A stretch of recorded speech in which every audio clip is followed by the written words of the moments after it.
they were worthless. They have no value. You can't build a wall. You can't plumb anything to this because it's uneven, it's warped, it's out of balance.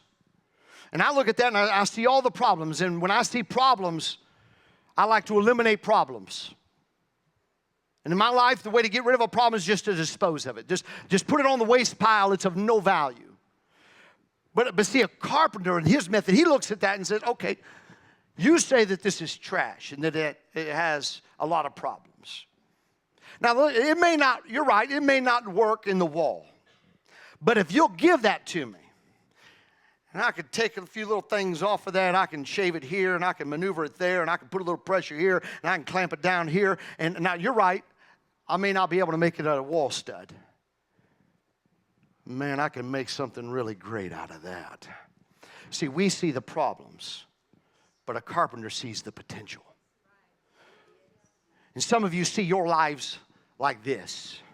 My life is a mess. It's warped. It's out of balance. And there's just no way that there's anything that's good going to come out of this. And I don't know how. And all you see when you look at yourself in the mirror is all the problems of your life.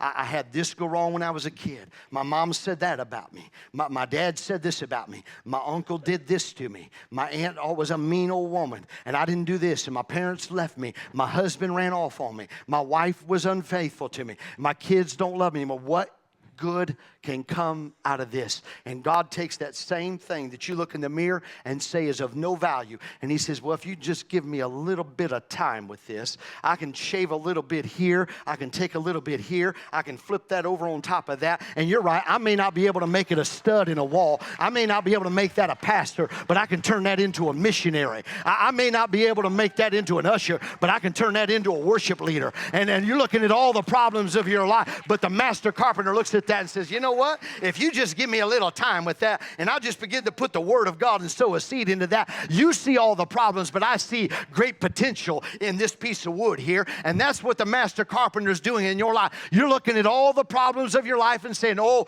this is what's wrong with me. I walk with a limp. I don't have a good speech. I don't have that. But he took a man with a speech impediment and he had the greatest exodus of all time. He took another man with a limp and created a whole nation out of him. What can God do with the mess of your life if you allow the carpenter to have a method in your life? He'll take all of the problems and turn it into a great potential. Inside of you is greatness and destiny and dreams and a kingdom work in your life. If you'll stop looking at the problems and saying, oh my goodness, I'm worthless and I should just be disposed of. Instead, turn it over to the master carpenter and watch him go to work in your life.